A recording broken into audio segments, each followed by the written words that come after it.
औज़ुबिल्लाहि मिनश्शैतानिर्रजीम बिस्मिल्लाहिर्रहमानिर्रहीम वस्तईनु बिस्सब्र वस्सलाह। इसके ऊपर हमारी बात चल रही है इन्नल्लाह मअस साबिरीन या रब्बी सल्लि व सल्लिम दाइमन अबदन अला हबीबिका खैर खल्क़ि कुल्लिहिम। हज़रत जो ज़ाहरी अमाल हैं उनके कुछ क़ुयूद होते हैं, वज़ू है, पाकी है, नापाकी। बातनी अमाल में क़ुयूद नहीं है, लेकिन न करना है, छोड़ना है। ज़ाहरी अमाल थोड़े वक़्त के लिए होते हैं, वो किए, लेकिन बातनी अमाल तो हर वक़्त दिल के ऊपर आरज़ चढ़ानी पड़ती है कि बोलना नहीं है, कम बोलना है, तोलो और बोलो। इसी तरह हज़रत फरमा रहे हैं कि फिर माल के हुब्बे माल है, हुब्बे जाह है, ये सारी दिल के साथ जुड़ी हुई चीज़ें हैं।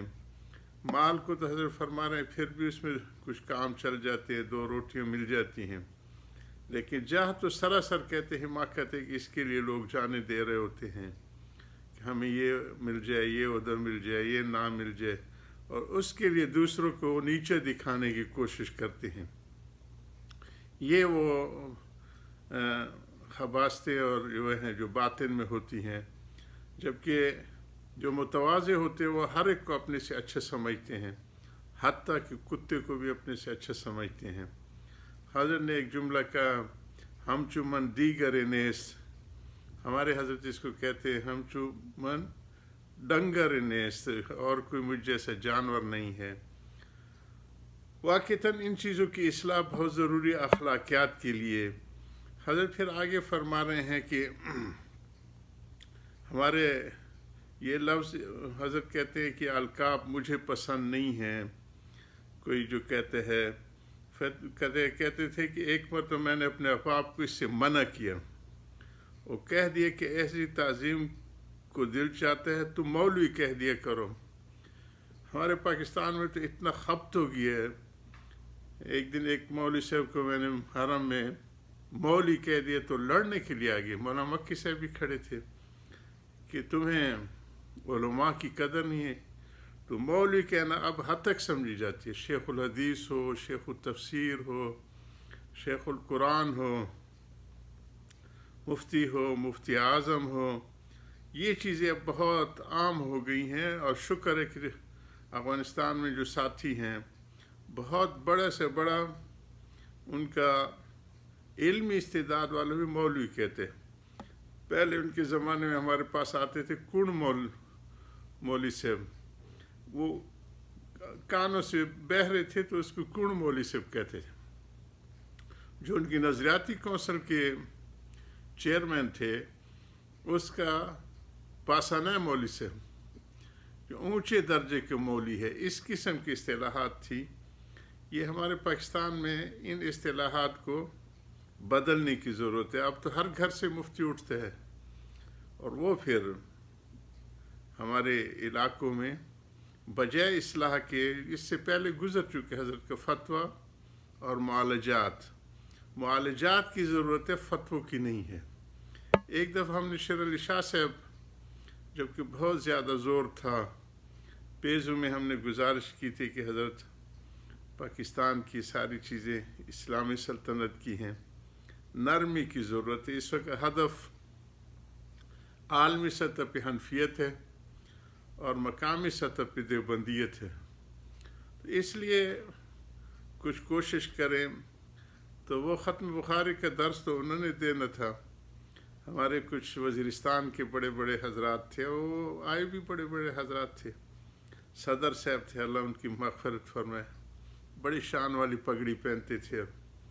जब हम गाड़ी में बैठने के कहने पता हजरत से छू और बांधे खड़े दे के सही साहब दे नन खुद रेवंड वाल बयान, वो जोश और वलवला और जो नौजवानों को दिलाया जाता, वो हट के और रेवंड वाले बयान यानी इस्लाही बयानों की तरफ आ गए, फ़ज़ाइल वाले।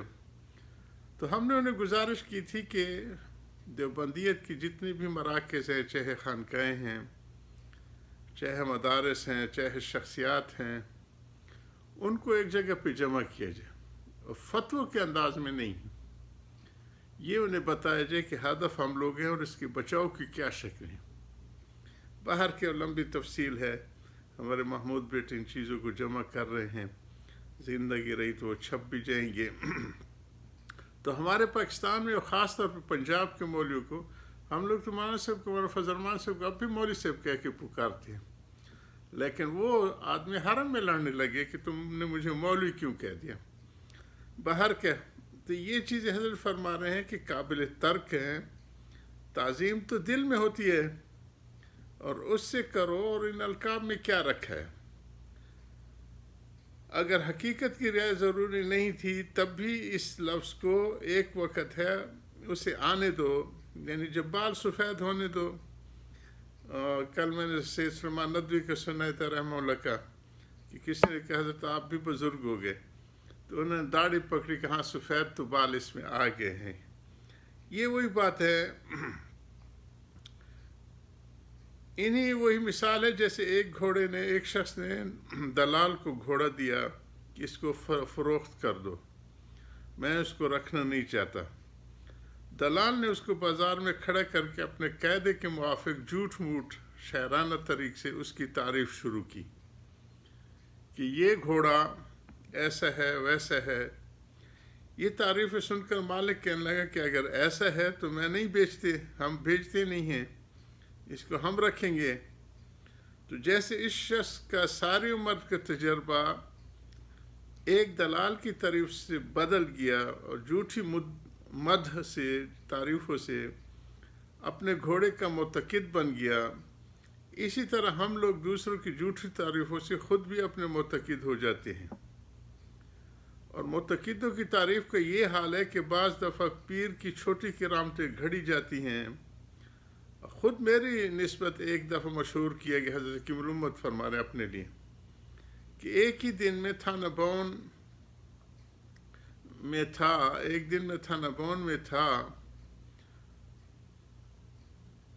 چرتھاول میں تھا بیٹھنے کی جگہ۔ حالانکہ میں قسم کھا کر کہتا ہوں کہ میں اس وقت میں 2 جگہ ہرگز نہیں تھا، کیونکہ ہوتا جب کہ یہ حال ہے۔ بعض دفعہ ایسا ہوتا ہے کہ ایک بزرگ 2 جگہ نظر آتے ہیں، یہ کرامات کی ضمن کی چیزیں ہیں۔ اس میں بعض دفعہ تو بزرگ کا تصرف ہوتا ہے کہ دوسری جگہ اپنی صورت مثالیہ کو بھیج دیتے، جیسے حضرت امام راضی کے بارے میں ہم نے نجم الدین کبریٰ رحمہ اللہ کے واقعات سنائے تھے۔ اور بعض دفعہ بزرگ کا تصرف نہیں ہوتا، نہ ان کو اطلاع ہوتی ہے، بلکہ اللہ تعالیٰ شیخ کی صورت میں کسی لطیفہ غیبی کو بھیج دیتے ہیں تاکہ سالک اور مرید کی امداد و تسلی کی جائے۔ بہرحال اس صورت میں یہ سمجھنے کہ شیخ ایک وقت میں جو 2 جگہ تھا صحیح نہیں، بلکہ یہ احتمال بھی ہونا چاہیے کہ شاید شیخ کو اس کی اطلاع بھی نہ ہو کہ میری صورت دوسری جگہ ظاہر تھی۔ حالانکہ میں قسم کھا کر کہتا ہوں، حضرت کا حاشی کی تفصیل تھی، کھا کر کہتا ہوں کہ میں ایک وقت جو 2 جگہ ہرگز نہ تھا، اور کیوں کر ہوتا جبکہ یہ حال ہے۔ ازبرو تانزنی بر بایزید وزود ون دانت ننگمی وارد یزید، بہار سے بایزید سے بڑھ کر نظر آتے ہیں۔ بایزید بستانی بہت اونچے درجے کے اولیاء میں گزرے ہیں، اور اندرونی طور سے یزید سے بھی برے ہوئے، باطن یعنی اتنا خوبص میں ہے۔ میں یہ کہہ رہا تھا کہ اعمال ادمیہ کا اہتمام یعنی غیبت وغیرہ کا ترک اس لیے دشوار ہے کہ اس میں حظ نفس ہے، کہ نفس چاہتے کہ میں بڑا رہوں اور دوسروں کو چھوٹا دکھاتا رہوں۔ اس سے بذام خود جاہ وغیرہ حاصل ہوتی ہے، اپنے آپ کو بڑا بنانے کی وہ کوشش ہوتی ہے۔ اس لیے اللہ تعالیٰ نے دونوں قسم کی دشواری کا علاج فرمایا اور دونوں قسم کے کاموں کو آسان کر دیا۔ علاج کا حاصل یہ ہے کہ صبر و صلاح کی پابندی کرو۔ صبر کے معنی نفس کو ناگوار باتوں کا عادی بنایا جائے، یعنی خواہش نفس کی مخالفت کی جائے، اسی کو جاری رکھیں گے. وآخر دعوانا الحمدللہ رب العالمین. یا رب صلی وسلم دائما ابدا.